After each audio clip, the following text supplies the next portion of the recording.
Tahukah kalian dengan beberapa jenis tanaman berikut ini? Yang pertama, yang kedua, yang ketiga, dan yang keempat. Ayo, yang tahu boleh coba nih. Jawabannya apa?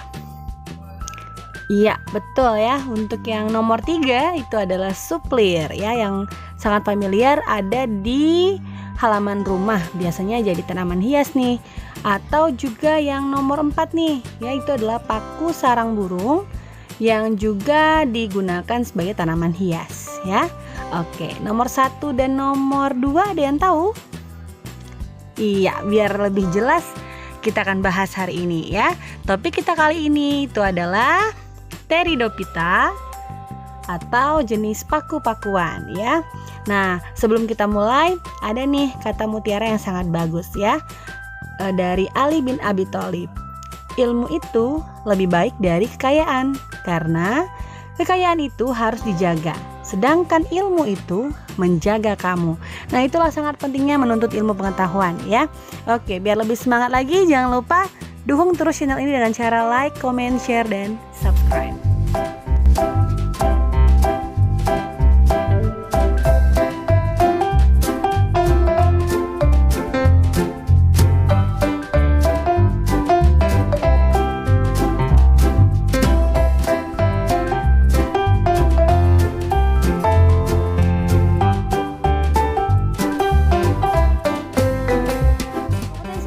Yaitu menerapkan prinsip klasifikasi untuk menggolongkan tumbuhan ke dalam divisio berdasarkan pengamatan dan metagenesis tumbuhan serta mengaitkan peranannya dalam kelangsungan kehidupan di bumi. Yang kedua, indikator pencapaian kompetensi. Yang pertama itu adalah mengidentifikasi ciri-ciri tumbuhan paku, menjelaskan metagenesis tumbuhan paku, menentukan klasifikasi tumbuhan paku berdasarkan morfologinya, dan menjelaskan peranan tumbuhan paku dalam kehidupan atau dalam berbagai aspek. Ya, berikutnya adalah ciri-ciri dari Pteridophyta, yaitu yang pertama memiliki akar batang daun yang jelas sehingga dia masuk ke dalam kelompok Cormophyta sejati. Kemudian pada batang sudah memiliki jaringan pembuluh, xilem dan floem. Kemudian memiliki klorofil, dilihat dari warnanya yang hijau sehingga dia dapat berfotosintesis dan bersifat autotrof, yaitu dapat membuat makanan sendiri. Kemudian paku juga mengalami metagenesis dan daunnya dapat dibedakan menjadi sporofil dan tropofil, yaitu daun yang khusus penghasil spora dan daun yang juga berfungsi untuk fotosintesis ya, sehingga terkadang disebut dengan istilah troposporofil yang fungsinya itu ada 2 macam. Nah, ini adalah reproduksi dari tumbuhan paku ya. Jadi paku itu bisa bereproduksi secara vegetatif dan generatif. Kalau dia vegetatif itu membentuk spora dan juga rizom ya. Spora itu yang nanti akan dihasilkan secara meiosis oleh tumbuhan paku itu sendiri, dan kalau rizom ini tunas-tunas yang ada pada batangnya. Sedangkan reproduksi generatif itu bisa dilakukan melalui pembentukan sperma dan pembentukan ovum. Berikut ini adalah metagenesis dari tanaman paku. Dimulai dari spora ya, spora akan jatuh ke tempat yang lembab membentuk protalus ya atau protalium yang akan tumbuh menjadi gametofit ya, dengan organ seksual berupa antheridium dan juga archegonium, yaitu antheridium menghasilkan sel sperma dan archegonium menghasilkan ovum ya. Mereka melebur, terjadi proses fertilisasi sehingga menghasilkan zigot dengan kromosom 2N atau diploid. Nah, zigot ini akan berkembang menjadi embrio yang akan juga membentuk tumbuhan paku itu sendiri. Nah, tumbuhan paku ini adalah sporofit karena dia bermeiosis sehingga menghasilkan spora. Cara cepatnya adalah rata zep. Ini lebih lengkapnya untuk metagenesis ya. Kalau tadi gambarnya, sekarang kita ke teksnya ya. Jadi spora itu kalau jatuh ke tempat yang lembab akan tumbuh menjadi gametofit, yaitu protalium. Protalium memiliki 2 alat reproduksi, yaitu jantan antheridium, betina adalah archegonium, yang akan menghasilkan sel kelamin berupa spermatozoid untuk antheridium dan ovum oleh archegonium.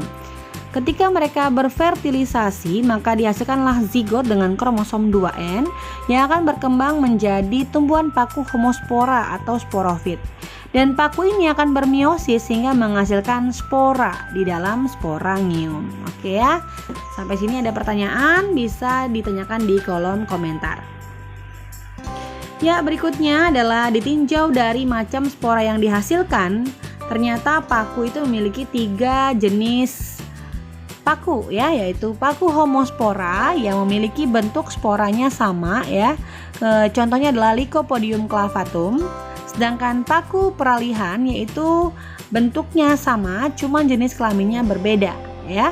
Nah, tapi kalau untuk yang ketiga yaitu heterospora, betul-betul sudah berbeda bahwa spora yang berukuran besar itu biasanya berkelamin betina, sedangkan yang kecil itu yang berkelamin jantan ya. Contohnya sebagai berikut, kalau dia peralihan Equisetum debil atau paku ekor kuda, dan heterospora yaitu Selaginella wildenowi dan juga Marsilea crenata. Oke, lebih lengkapnya kita lihat berikut ini. Nah, inilah klasifikasi dari tumbuhan paku ya. Jadi dia punya 4 kelas yaitu Silopsida, Lycopsida, Spenopsida, dan Pteropsida. Pelan-pelan kita buka ya. Silopsida ini adalah paku purba ya yang sudah banyak punah. Contohnya adalah Silotum nodum. Lycopsida ini adalah paku kawat, contohnya Lycopodium clavatum dan Selaginella. Spenopsida ini adalah paku ekor kuda ya, contohnya adalah Equisetum debil atau peralihan tadi. Pteropsida adalah paku sejati, contohnya adalah Adiantum cuneatum dan Marsilea crenata. Apa saja contohnya atau bagaimana bentuknya ya, biar lebih nyata kita lihat gambar berikut ini. Nih, yang pertama saya buka dulu. Ada Silotum nudum. Ini adalah paku purba ya, yang masih ada namun jumlahnya tidak sebanyak yang lain. Berikutnya ada hampir mirip ya dengan Silotum tadi. Ini adalah contoh dari Lycopodium clavatum atau paku kawat. Ya, bentuknya mirip-mirip cemara ya, agak sempit-sempit seperti itu. Kemudian yang ketiga ini adalah paku ekor kuda ya, menyerupai bentuk ekor kuda. Ini adalah Equisetum debil. Kemudian ada lagi yang keempat Marsilea crenata atau semanggi. Nah, ini adalah jawaban dari gambar yang paling awal tadi ya. Jadi kalau bentuknya seperti ini adalah semanggi. Nah, jadi ini untuk gambar jenis-jenis paku. Ada lagi nih tambahan satu. Kalau bentuknya seperti ini, makanya adalah contoh dari Lycopodium cernum yang digunakan sebagai obat-obatan ya, paku kawat. Kemudian juga ada suplir ya, Adiantum cuneatum yang sering kita lihat di sekitar kita. Yang ketiga adalah paku sarang burung Aspenium nidus, dan yang terakhir ini adalah Selaginella wildenowi ya, atau paku rane. Sebagian besar yang bentuknya lumayan bagus itu adalah sebagai tanaman hias ya. Cuman kalau dia bentuknya agak sedikit aneh, tapi fungsinya lumayan ya, bisa membentuk atau menjadi berperan sebagai obat-obatan. Ada lagi tambahan, nah bentuknya kecil sekali nih, namanya adalah Azolla pinnata ya, atau paku air. Yang kalau Azolla pinnata ini dia bisa bekerja sama dengan Anabaena ya, atau alga biru yang akan mengikat nitrogen dari udara. Yang berikutnya adalah Aspidium feligmas ya, yang bisa berperan sebagai obat-obatan, dan juga ini adalah paku tanduk rusa ya, Platycerinum bifurcatum, bisa juga sebagai tanaman hias. Satu lagi ya, ini adalah jenis paku yaitu Glycania linearis ya. Banyak sekali nih jenis-jenis paku yang semuanya hijau ya, berarti mereka berperan dalam proses fotosintesis dan juga bisa berperan dalam penyedia oksigen di dunia ini. Ya, sekian dulu topik pada hari ini. Terima kasih atas perhatiannya. Apabila masih ada pertanyaan atau masih ada yang membingungkan, boleh tanyakan di kolom komentar. Semoga bermanfaat. Saya akhiri. Wassalamualaikum warahmatullahi wabarakatuh.